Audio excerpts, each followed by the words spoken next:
अस्सलाम वालेकुम क्लास। उम्मीद करता हूँ कि आप सारे के सारे खैर खैरियत से होंगे और अल्हम्दुलिल्लाह आप अपने घर पे पढ़ाई को एंजॉय कर रहे होंगे। तो आज की क्लास में हम लोग इंशाल्लाह आज के नेट के पेपर को डिस्कस करेंगे कि वो सवाल जो आपसे आज पूछे गए। सुनाओ question number 1। The work done in moving a body from one place to another in gravitational field is independent of. अब देखो हमारे पास वर्क पावर एंड एनर्जी के अंदर हमारे पास वर्क पावर एंड एनर्जी के अंदर वर्क डन पावर और एनर्जी का तस्करा होता ही है। लेकिन साथ ही साथ हमारे पास जो है वो दो फील्ड्स का तस्करा और होता है। एक फील्ड को हम लोग कहते हैं कंजर्वेटिव फील्ड। एक फील्ड हमारे पास कहलाती है कंजर्वेटिव फील्ड। और जो दूसरी फील्ड होती है उसे हम लोग कह रहे होते हैं नॉन कंजर्वेटिव फील्ड। क्या कह रहे होते हैं? उसे हम लोग कह रहे होते हैं नॉन कंजर्वेटिव फील्ड। और कंजर्वेटिव फील्ड समझते हैं। देखो कंजर्वेटिव फील्ड हमारे पास ऐसी फील्ड्स होती हैं जो किसी भी बॉडी के ऊपर अप्लाई होती हैं और उस बॉडी से वर्क डन कराती हैं। और अगर ये वर्क डन और अगर ये वर्क डन हमारे पास independent of the path followed हो, अगर ये हमारे पास वर्क डन जो है ये independent of the path followed हो, इंडिपेंडेंट ऑफ पाथ फॉलोड, तो ऐसे वर्क डन को हम लोग कह रहे होते हैं कि वो कंजर्वेटिव फील्ड के अंदर बेसिकली हमारे पास आते हैं। ओके ना, कंजर्वेटिव फील्ड्स क्या होती हैं? कंजर्वेटिव फील्ड्स हमारे पास एक ऐसी फील्ड्स होती हैं जो कि किसी भी बॉडी के ऊपर अप्लाई होती हैं, बॉडी से वर्कडन कराती हैं। और ये जो वर्कडन होता है ये हमारे पास इंडिपेंडेंट होता है ऑफ द पाथ फॉलोड के। तो ऐसे वर्कडन को हम लोग कंजर्वेटिव फील्ड की कैटेगरी के अंदर डालते हैं। सिमिलरली हमारे पास नॉन कंजर्वेटिव फील्ड्स ऐसी फील्ड्स होती हैं जो हमारे पास बॉडी के ऊपर अप्लाई होती हैं और बॉडी से वर्कडन कराती हैं। और अगर ये हमारे पास जो वर्क डन है अगर ये डिपेंड कर रहा है पाथ फॉलोड पे, अगर हमारे पास जो वर्क डन है अगर ये डिपेंड कर रहा है पाथ फॉलोड के ऊपर, तो ऐसे वर्कडन को हम लोग नॉन कंजर्वेटिव फील्ड की कैटेगरी के अंदर डालते हैं। अब कंजर्वेटिव फील्ड की हमारे पास जो एग्जांपल्स होती हैं, जो कि हमारे जो एग्जामिनर्स होते हैं वो हमसे बहुत आस्क करते हैं कि कंजर्वेटिव फील्ड्स की हमारे पास जो एग्जांपल्स होती हैं वो कौन कौन सी होती हैं। वो हमारे पास ग्रेविटेशनल फील्ड हो सकती है, ये हमारे पास कंजर्वेटिव फील्ड की एग्जाम्पल है। सिमिलरली वो हमारे पास इलेक्ट्रिकल फील्ड हो सकती है, ये भी हमारे पास कंजर्वेटिव फील्ड की एग्जाम्पल है। सिमिलरली हमारे पास वो फोर्स स्प्रिंग फोर्स हो सकती है, इलास्टिक स्प्रिंग फोर्स वाली, जो हम लोग सिंपल हार्मोनिक मोशन के अंदर पढ़ते हैं। ये भी हमारे पास जो है वो कंजर्वेटिव फील्ड की एग्जांपल है। नॉन कंजर्वेटिव फील्ड की एग्जांपल में हमारे पास जो आती हैं वो आ सकती है, हमारे पास फ्रिक्शन हो सकती है। ये हमारे पास नॉन कंजर्वेटिव फील्ड के एग्जाम्पल है। तो हमारे जो एग्जामिनर्स हैं वो इनसे बहुत ज्यादा जो है वो सवाल पूछते हैं। So the work done in moving a body from one place to another in a gravitational field. अब हमारे पास जो ग्रेविटेशनल फील्ड है ये हमारे पास कैसी फील्ड है? ये हमारे पास कंजर्वेटिव फील्ड है, क्योंकि ये किसी भी ऑब्जेक्ट के ऊपर लगती है, ऑब्जेक्ट से वर्क डन कराती है। और वो जो वर्क डन होता है वो हमारे पास इंडिपेंडेंट होता है ऑफ द पाथ फॉलोड के। तो ग्रेविटेशनल फील्ड भी हमारे पास कैसी फील्ड है? कंजर्वेटिव फील्ड है। ठीक है, सो ना ऑप्शन नंबर बी हमारे पास जो है वो बिल्कुल राइट आंसर होगा। So question number 2। Given in the graph below, the points A, B, C, D represents states of vibration of a sound waves from the below mentioned options, which represents the wavelength। अब देखो हमारे पास जो wavelength होगी ना, अगर मैं इस graph के ऊपर नजर डालूं, हमारे पास जो वेवलेंथ है वो क्या होती है? मिसाल के तौर पे हमारे पास जो ग्राफ है वो यहाँ से चला है, ये हमारे पास ग्राफ चला और ये हमारे पास जो है ग्राफ यहाँ पे आके खत्म हो गया। तो बेसिकली हमारे पास ये जो पूरा जो ग्राफ का वेवलेंथ का साइकिल है ना, ये यहाँ से लेकर 1 से लेकर 2 तक, ये मेरे पास एक वेवलेंथ के अंदर शुमार होगा। तो सिमिलरली हमारे पास ए पॉइंट से लेकर सी पॉइंट तक का हमारे पास जो डिस्टेंस होगा ना, ये पूरा का पूरा ये हमारे पास जो है वो एक वेवलेंथ होगा। अब हमारे पास जो ये ऊपर वाला जो पॉइंट होता है ये, इसे हम लोग कह रहे होते हैं करस्ट, इसे हम लोग कह रहे होते हैं करस्ट।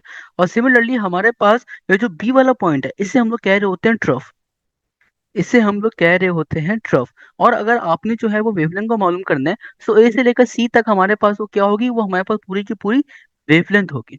ओके, सो हमारे पास अगर इस ग्राफ में अगर हमसे पूछा जाए कि आप जो है वो वेवलेंथ को मालूम करके दिखाइए, तो हमारे पास डिस्टेंस बिटवीन ए और सी जो होगा ये हमारे पास पूरी की पूरी जो है वो एक वेवलेंथ आ रही होगी। Now question number 3। Unit of magnetic flux is. अब देखो हमारे पास जो मैग्नेटिक फ्लक्स होता है ना, इसका जो यूनिट चल रहा होता है वो चल रहा होता है वेबर। और वेबर जो है वो हमारे पास इक्विवेलेंट होता है टेस्ला डॉट मीटर स्क्वायर के, which is option number B is the right answer. साथ ही साथ एक माजी का एमसीक्यूज है, और माजी में बहुत दफा ये पूछा गया है, नेट के पेपर में हमारे पास जो है बहुत दफा क्वेश्चन पूछा गया है कि हमारे पास जो टेस्ला होता है, हमारे पास टेस्ला और गॉस का रिलेशन क्या है। तो देखो हमेशा वाली बात याद रखिएगा कि हमारे पास जो 1 टेस्ला होता है वो बराबर होता है 10 की पावर 4 गॉस के। हमारे पास जो एक टेस्ला होगा वो 10 की पावर 4 गॉस के बराबर होगा। और साथ ही साथ एक गॉस कितने टेस्ला टेस्ला के बराबर होगा। तो आप इस 10 की पावर 4 को वहां भेज दो, तो आपके पास जो एक गॉस होगा वो बराबर होगा 1/10 की पावर 4 टेस्ला के। ओके, अब ये जो 10 की पावर 4 है नीचे पॉजिटिव है, जब ये ऊपर जाएगा तो नेगेटिव बन जाएगा। तो आपके पास जो एक गॉस होगा वो बराबर होगा 10 की पावर -4। क्वेश्चन नंबर 4, इन गैमा डीके। देखो हमारे पास जो डीके होते हैं ना न्यूक्लियर फिजिक्स के अंदर, न्यूक्लियर फिजिक्स के अंदर हमारे पास जो गैमा डीके होते हैं, और या फिर हमारे पास जो डीके होते हैं न्यूक्लियर फिजिक्स के अंदर, वो तीन होते हैं। एक हम लोग कह रहे होते हैं अल्फा डीके, दूसरे को हम लोग कह रहे होते हैं बीटा डीके, और तीसरे को हम लोग कह रहे होते हैं गैमा डीके। ये तीन तरह के हमारे पास जो है वो डीके होते हैं न्यूक्लियर फिजिक्स के अंदर। देखो अल्फा डीके में क्या होता है, अल्फा डीके हमारे पास एक ऐसा डीके होता है, डीके का मतलब होता है कोई भी चीज वक्त के साथ साथ कम हो रही है। तो अल्फा डीके में क्या होता है, हमारे पास जो एटॉमिक चार्ज नंबर है यानी कि जेड, हमारे पास जो एटॉमिक चार्ज नंबर है वो 2 टाइम्स कम होता है। हमारे पास जो एटॉमिक चार्ज नंबर है वो 2 टाइम्स कम होता है, और हमारे पास जो एटॉमिक मास नंबर है वो हमारे पास 4 टाइम्स कम हो रहा होता है अल्फा डीके में। बीटा डीके, अब बीटा डीके की हमारे पास जो है वो दो बड़ी एग्जांपल्स हैं। एक हमारे पास कहलारी होती है बीटा पॉजिटिव डीके, और एक हमारे पास कहलारी होती है बीटा नेगेटिव डीके। ये दो तरह की हमारे पास एग्जांपल्स हैं। अच्छा, हमारे पास जो बीटा डीके होता है, इसके अंदर हमारे पास जो एटॉमिक चार्ज नंबर होता है, सॉरी, इसके अंदर हमारे पास जो एटॉमिक मास नंबर होता है, इसके अंदर हमारे पास जो एटॉमिक मास नंबर होता है वो कैसा आता है, वो हमारे पास सेम आता है, यानी कि उसमें कोई कमी नहीं आती। बीटा पॉजिटिव डीके हमारे पास एक ऐसा डीके होता है जिसके अंदर हमारे पास जो एटम होता है उसका जो चार्ज नंबर होता है वो लूज हो जाता है। एटम का चार्ज नंबर अगर हमारे पास लूज हो जाए बाय 1, तो ऐसे डीके को हम लोग कहेंगे बीटा पॉजिटिव डीके। और अगर हमारे पास जो एटम का चार्ज नंबर है अगर वो गेन हो जाए बाय 1, बाय 1 बोले तो बाय 1 इलेक्ट्रॉन, अगर हमारे पास जो एटम का चार्ज नंबर है अगर वो गेन हो जाए बाय 1 इलेक्ट्रॉन, तो ऐसे डीके को हम लोग कहेंगे बीटा नेगेटिव डीके। अब हमारे पास जो गैमा डीके होता है, ये हमारे पास एक ऐसा डीके होता है जिसके अंदर हमारे पास जो एटॉमिक नंबर है, atomic charge, sorry, atomic mass number, वो भी हमारे पास सेम होता है। और हमारे पास जो एटॉमिक चार्ज नंबर है, हमारे पास जो एटॉमिक चार्ज नंबर है वो भी हमारे पास कैसा होता है, वो भी हमारे पास इधर सेम आ रहा होता है। तो गैमा डीके में ना तो हमारे पास एटॉमिक चार्ज नंबर जो है वो इंक्रीज होता है ना डिक्रीज होता है, और हमारे पास जो एटॉमिक मास नंबर है ना वो इंक्रीज होता है ना वो हमारे पास क्या होता है, डिक्रीज होता है। तो option number B is the right answer, कि हमारे पास जो गैमा डीके होता है उसके अंदर ना हमारे पास एटॉमिक चार्ज नंबर इंक्रीज होगा या डिक्रीज होगा, ना हमारे पास एटॉमिक मास नंबर इंक्रीज होगा या डिक्रीज होगा। Question number 5, value of absolute zero. देखो काफी ज्यादा जो बच्चे हैं ना वो इस बात के ऊपर कंफ्यूज होते हैं कि उन्हें वाली चीज पता नहीं होती कि हमारे पास एब्सोल्यूट टेम्परेचर क्या होता है, हमारे पास एब्सोल्यूट टेम्परेचर क्या होता है, और हमारे पास जो एब्सोल्यूट जीरो है ये क्या होता है। इन दो टर्म्स में हमारे पास जो स्टूडेंट्स होते हैं वो काफी ज्यादा कंफ्यूजन का शिकार होते हैं। देखो एब्सोल्यूट टेम्परेचर क्या होता है, एब्सोल्यूट टेम्परेचर हमारे पास एक ऐसा टेम्परेचर होता है जो कि मेजर्ड होता है केल्विन में, ठीक है। Anything which is measured in kelvin, या फिर आप एनी टेम्परेचर कह लो, ठीक है, any temperature which is measured in kelvin,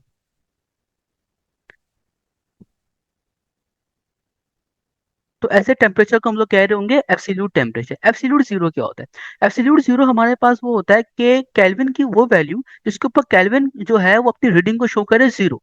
okay, तो उसको हम लोग कह रहे होते हैं एब्सोल्यूट जीरो। तो हमारे पास जो जीरो केल्विन होता है, ये हमारे पास जो ये जीरो केल्विन होता है इसी को हम लोग कह रहे होते हैं एब्सोल्यूट जीरो। और जो जीरो केल्विन होता है इसकी वैल्यू हमारे पास बराबर होती है -273.16 डिग्री सेल्सियस की, which is option number A is the right answer. -273 degree Celsius. Question number 6. A particle is executing simple harmonic motion having time period 8 seconds.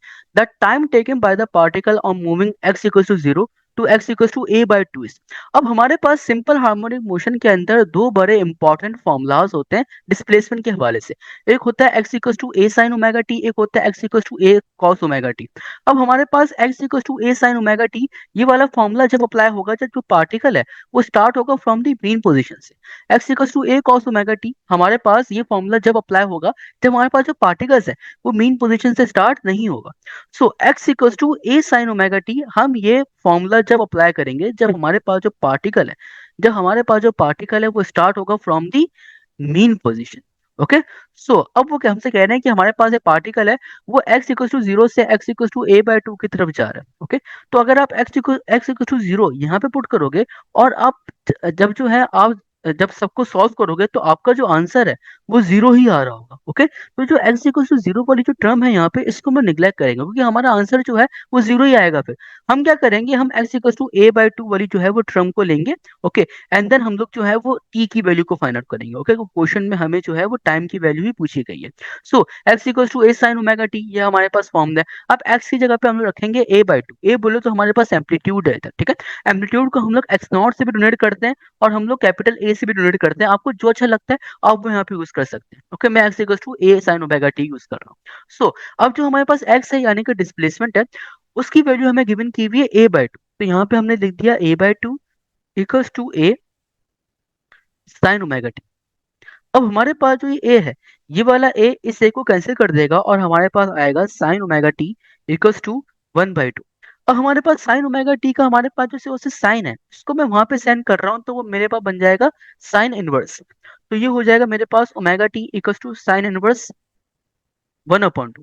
अब हमने वाली बात सोचनी है कि हमारे पास जो साइन इनवर्स है, ठीक है, sign inverse one upon to, उसकी वैल्यू क्या होती है। अब इसको आप काफी तरीके से सॉल्व कर सकते हो। इसको आप इस तरीके से भी सॉल्व कर सकते हो कि हमारे पास जो साइन थीटा होता है, ठीक है, साइन थीटा की वैल्यू अगर वन अपॉइंट टू है, तो आपने वाली चीज सोचनी होगी कि हमारे पास साइन की कौन सी ऐसी वैल्यू रखी जाए जिसके ऊपर हमारे पास जो उसकी वैल्यू, थीटा की किसी कौन सी वैल्यू रखी जाए जिसके ऊपर हमारे पास जो साइन है वो अपनी वन अपॉइंट टू वैल्यू देता है। ओके, इस तरीके से भी आप कर सकते हो। या फिर आप जो हो वो इसको इस तरीके से भी कर सकते हो कि sign inverse one upon to कैसा होता है, जो आपको इजी लगे। ओके, मुझे ये इजी लगता है कि हमारे पास, मैंने इनवर्स याद नहीं किए, मैंने इस तरीके से याद किया हुआ है sine theta equals to one upon two. Okay, अब मुझे वाली चीज सोचनी होगी कि थीटा की ऐसी कौन सी वैल्यू रखी जाए जिसके ऊपर वो जो साइन का फंक्शन है वो अपनी वन अपॉइंट टू वैल्यू देता है। तो अगर मैं थीटा की जगह पे 30 डिग्री को पुट करता हूँ, अगर मैं थीटा की जगह पे 30 डिग्री को पुट करता हूँ तो हमारे पास साइन 30 जो होता है वो वन अपॉइंट टू के बराबर आता है। तो मेरे पास जो साइन इनवर्स होगा, ठीक है, उसकी वैल्यू भी क्या होगी, उसकी वैल्यू हमारे पास होगी 30 डिग्री। तो sign inverse one upon to की मेरे पास जो वैल्यू आ रही है वो कितनी आ रही है, वो मेरे पास वैल्यू आ रही है 30 डिग्री। अब काफी सारे बच्चे जो है वो इसको यहीं से सॉल्व करना शुरू हो जाएंगे। देखो यहाँ पे आप एक गलती मत करना, हमारे पास दो तरह के यूनिट्स होते हैं, एक डिग्री होता है और हमारे पास एक रेडियन होता है। हमारे पास जो डिग्री होता है ना वो ट्रू यूनिट नहीं है, हमारे पास जो डिग्री होता है वो ट्रू यूनिट नहीं है। तो हम डिग्री से अपनी कैलकुलेशन को कभी भी सॉल्व नहीं कर सकते। अब हमने जो है वो इस जो डिग्री है इसको हमने ट्रू यूनिट के अंदर कन्वर्ट करना होगा। अब हमारे पास जो रेडियन है वो हमारे पास ट्रू यूनिट है। और हमेशा वाली बात आप याद रखिएगा, ये इंजीनियरिंग का एक बेसिक प्रिंसिपल है कि किसी भी नंबर के ऊपर अगर डिग्री आ जाए तो वो हमारे पास ट्रू यूनिट नहीं होता, उसको हम लोग कन्वर्ट करते हैं। तो जो हमारे पास डिग्री है इसको हम लोग रेडियन के अंदर कन्वर्ट करेंगे, ठीक है। कैसे करेंगे, अब देखो हमारे पास जो 180 डिग्री होता है, हमारे पास जो 180 डिग्री होता है वो हमारे बराबर होता है पाई रेडियन के। ओके, तो हमारे पास एक डिग्री कितने पाई रेडियन के बराबर होगा, तो हमारे पास आएगा 1 degree equals to pi upon 180 radian. अब मेरे पास जो 30 डिग्री है वो कितने रेडियन के बराबर होंगे, तो मेरे पास आएगा 30 degree equals to 30 multiply by pi upon 180। अब मेरे पास जीरो से जीरो कैंसिल हो जाएगा, 3 × 3 होता है और 3 × 6 से मेरे पास 18 होता है। तो यानी कि मेरे पास जो 30 डिग्री होगा वो पाई बाय 6 रेडियन के बराबर होगा। मेरे पास जो 30 डिग्री होगा वो पाई बाय 6 रेडियन के बराबर होगा। तो मैं 30 डिग्री की जगह पे पाई बाय 6 पुट करूंगा तो omega t equals to pi by 6 आपके पास आ गया। अब मेरे पास जो ओमेगा होता है उसका फॉर्मूला मेरे पास होता है 2 पाई अपॉन टी। क्या फॉर्मूला होता है उसका, फॉर्मूला मेरे पास होता है 2 पाई अपॉन टी। तो omega equals to 2 pi upon t multiply by t equals to pi by 6। अब मुझे जो ये वाला टी है, अब मुझे जो ये वाला टी है, मुझे इसकी वैल्यू चाहिए। ओके, अब इसकी वैल्यू मेरे पास कैसे निकलेगी, कि मेरे पास जो ये 2 पाई अपॉन 2 है इसको मैं वहां शिफ्ट कर दूंगा, ठीक है। लेकिन उससे पहले अगर मैं यहाँ पे देखूं कि मेरे पास जो पाई है वो पाई से कैंसिल हो रहा है, तो मेरे पास एक्सप्रेशन ये बन रही है 2 upon t multiply by small t equals to 1/6। अब मुझे इस स्मॉल टू की वैल्यू चाहिए, हाँ कि ना। तो मैं इस स्मॉल टी की जो वैल्यू है वो यहाँ से निकालूंगा। कैसे निकालूंगा, 2 अपॉन टी को मैं दूसरी तरफ को सेंड कर दूंगा। तो मेरे पास ये बन जाएगा small t equals to 1/6 multiply by capital t. और जब मेरे पास ये टू है, जब ये फुदक के मेरे पास 6 के बराबर आएगा तो मेरे पास आ जाएगा यहाँ पे टू। ना जो मेरे पास टाइम है, टाइम की मुझे वैल्यू गिवन की हुई है 8 सेकंड। जो टाइम है, टाइम की मुझे वैल्यू गिवन की हुई है 8 सेकंड। तो ये हो जाएगा मेरे पास 1/6 मल्टीप्लाई बाय 8/2।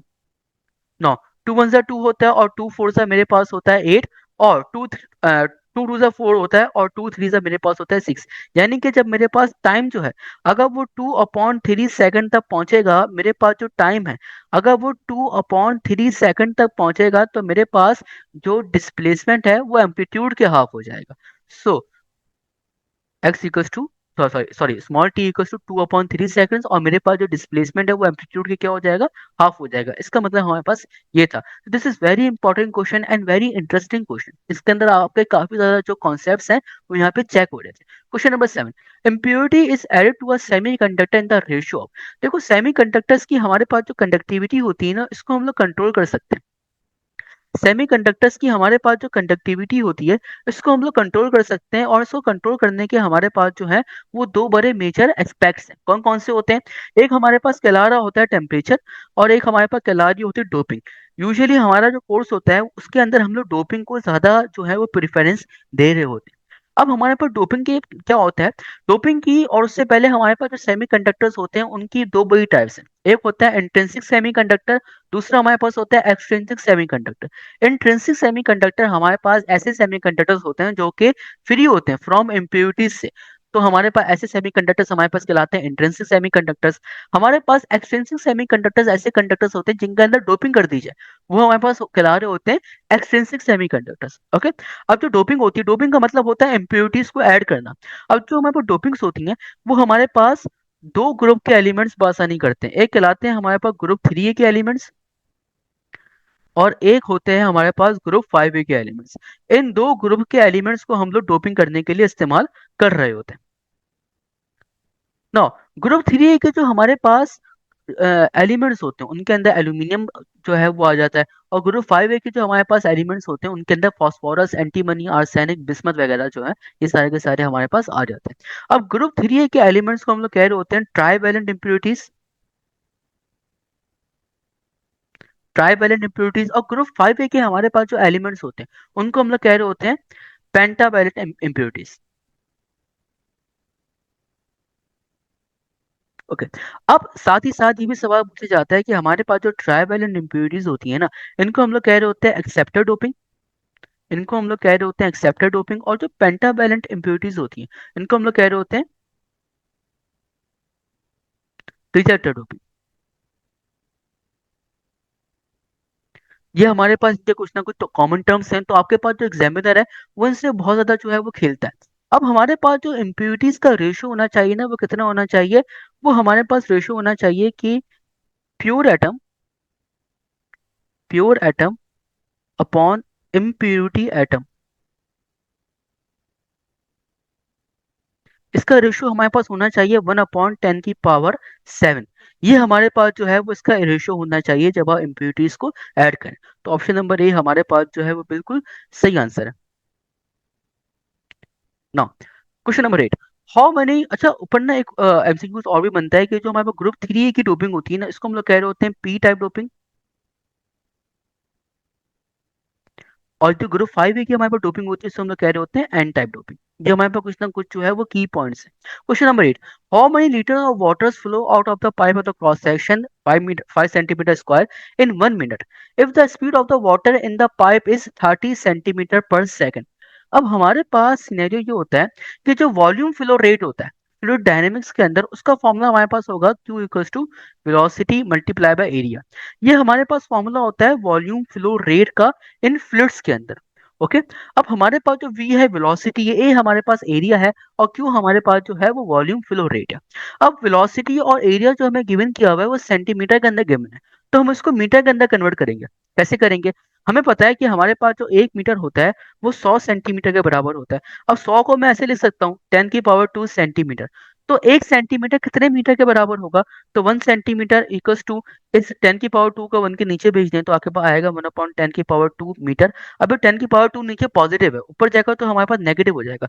तो 1 सेंटीमीटर हमारे पास बराबर होता है 10⁻²मीटर के। इसका मतलब ये है कि हमारे पास जहां जहां सेंटीमीटर लिखा नजर आएगा वहां पे हमने 10⁻²मीटर पुट करना है। अब लिखा हुआ है 30 सेंटीमीटर पर सेकेंड, ये वेलोसिटी गिवन है। अब हमें लिखा हुआ है 30 सेंटीमीटर पर सेकेंड, और ये हमारे पास क्या है, वेलोसिटी है। तो 1 सेंटीमीटर की जगह पे हम लिखेंगे 10⁻²मीटर।